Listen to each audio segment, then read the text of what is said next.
I want to talk about Jacob's dream and what it meant to us and how it got me thinking on about a few different things. I want to review the dream we read earlier in the Torah reading. Jacob has a dream, and he sees this stairway with angels ascending and descending. I guess it would be for us like an escalator, maybe up and down, up and down. And then the angels are sort of the beginning, and then God comes, and God is standing beside him.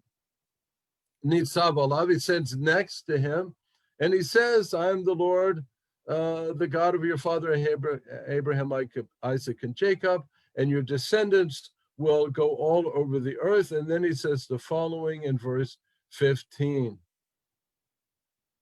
Vehine anochi imach. Remember, I am with you. I will protect you wherever you go, and I will bring you back to this land. I will not leave you until I have done what I have promised you. Now, this is when Jacob gets up and he says, surely God is in this place, and I did not know it. And clearly, I think most people would say yes. Yes. That was a God moment.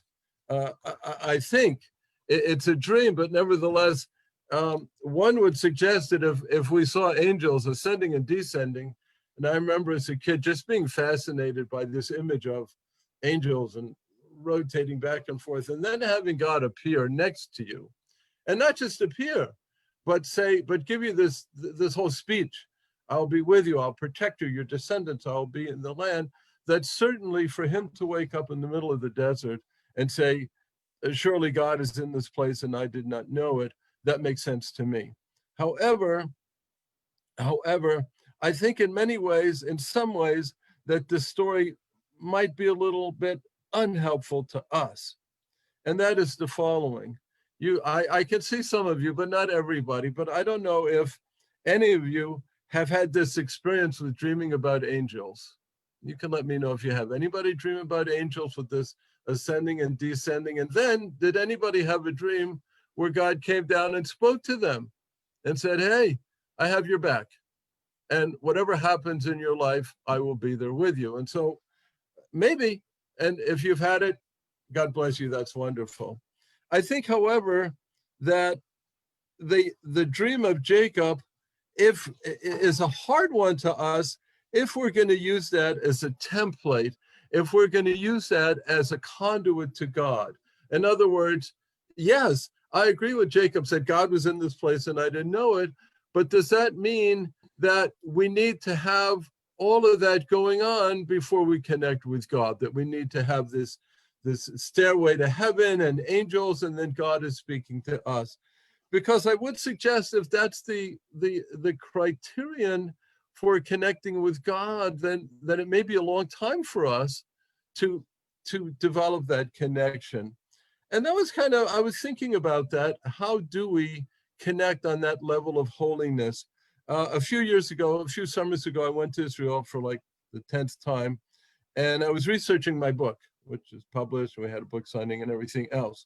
So I deliberately went to holy sites, Jewish and Christian holy sites, and I wanted to see if I was going to get this sort of spark that Jacob had. Would I have this like connection on this level that I knew I was in a holy place?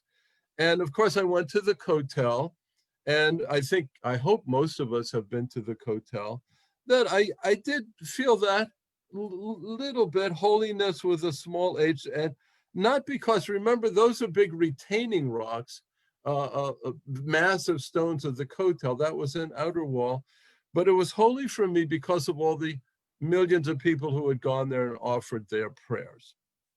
But that moment at the Kotel was a fleeting moment. And I must tell you, when I came home, I had this moment of understanding that I think I had always known, but it was made stronger for me. Now, I'm going to tell you a story that everyone's heard, but it's worth it to tell because it makes my point. There's a massive rainstorm, and floodwaters are becoming to overtake a person's house. And so the police come and they say, sir, you need to leave because this place is going to be flooded. And the man says, what? God will protect me. And then the fire person will come and say, what? Sir, the waters are coming. Big flood, you got to get out. God will protect me. And finally, as the waters are rising, as we've seen in some of the hurricanes, the man climbs to the roof of his house. The Coast Guard come in a helicopter, and they say, we're here to rescue. He says, no, God will protect me. And they fly away. And as the story goes, the man drowns and he goes to heaven and he meets God. And he says, God, I kept on saying you're going to protect me and you never protected me. And of course, God answers and he says, what? I did. I sent the police. I sent the fire. I sent the Coast Guard. That was me coming to rescue you. And so I want to ask you a question. I was thinking of the song, Searching for Love in All the Wrong Places. Anybody remember that? Well, are we searching for God in all the right places? That's going to be my challenge for people this morning. Are we searching for God in all the right places? Some of this is easy.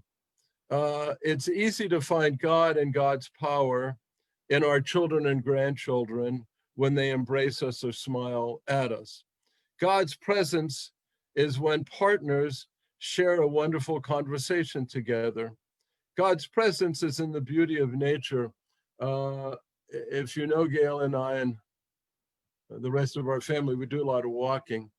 And so last week I was walking and I just happened to walk outside as the leaves were falling.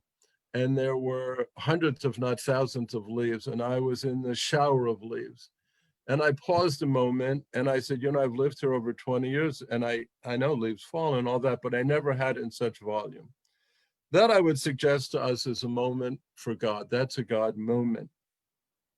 And sometimes we can have God moments in unusual circumstances. About a year or two ago, I was helping my mother get Medicaid in the state of Florida. If you have to do that, hire a lawyer, as we had to do. It was very cumbersome. It was very time-consuming and a great deal of anxiety because in the nursing home she was in, if she didn't get the Medicaid, we had to cover a few months of private pay, quite expensive. When all that ended, when finally after about 3 to 4 months, we got the approval from the state, that was a God moment. For many years, I would watch the ball players. What do they do when they hit a home run? It's more baseball than football. Anyone know the gesture they do? They do this. They do this and they do that. And I used to look at that and kind of say, oh, okay.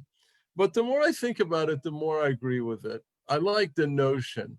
I like the notion of having a wonderful moment in our life, not necessarily of angels going up and down ladders or having God come right next to us and say, hey, you're covered for the rest of your life, but having other moments and saying these are God moments and just acknowledging the God moments of our lives. I found a little quote I want to read to you from Brené Brown. Here's the quote. I don't have to chase extraordinary moments to find happiness. It's right in front of me if I'm paying attention and practicing gratitude. I want to repeat that. I don't have to chase extraordinary moments to find happiness. It's right in front of me. I would suggest that God is right in front of us, and sometimes we just don't take the opportunity to acknowledge God. By the way, I'm saying God is he or she. Just God is, I say God is God. Now, I want to share with you why this is so very important. I could stop here and that would be fine. And this would be finding God in our lives. But making the connection is important. And I'll tell you exactly why. Yesterday, I was over at St. Anne's with my nonprofit, and I'll leave what I was doing off to the side. But there was a group of men there, and I was doing something with my nonprofit. And one of the priests from St. Anne's came out to the group, and he was giving them a blessing. And I knew the priest. It's Father Robert, if you know him. So a situation which could have been awkward and could have been tense was so relaxed because I knew Father Robert. So I walked over, instead of having to introduce myself and say, "I'm Rabbi Sonbitz, and here's what I'm here, and I hope I'm not in the way," and all of that, I was able to say, "Hey, Father, how's it going? How are things with you?" And then I gave him we didn't embrace or anything, but we kind of waved at each other. And because I knew him, the whole situation was much more comfortable.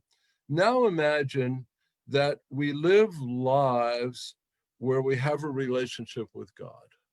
We have an ongoing relationship with God. After all, the Vayetze says what? We read it all the time. Love the Lord your God. How? With all your soul, with all your heart, with all your might. If we have the ongoing relationship with God and we never feel alone, then when there are times of crisis, they will come. When there are times of emergency, they will come. When there are times of illness, they will come. We are never alone because we have our higher power with us. Remember what God said to Jacob, "I will be with you, I will protect you."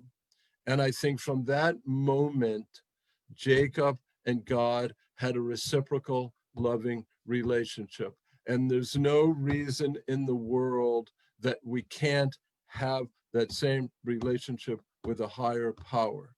We don't have to give that up. We don't have to say, sometimes Jewish people will say, "Oh, I wish I had a relationship with God." We can. We can. God is there.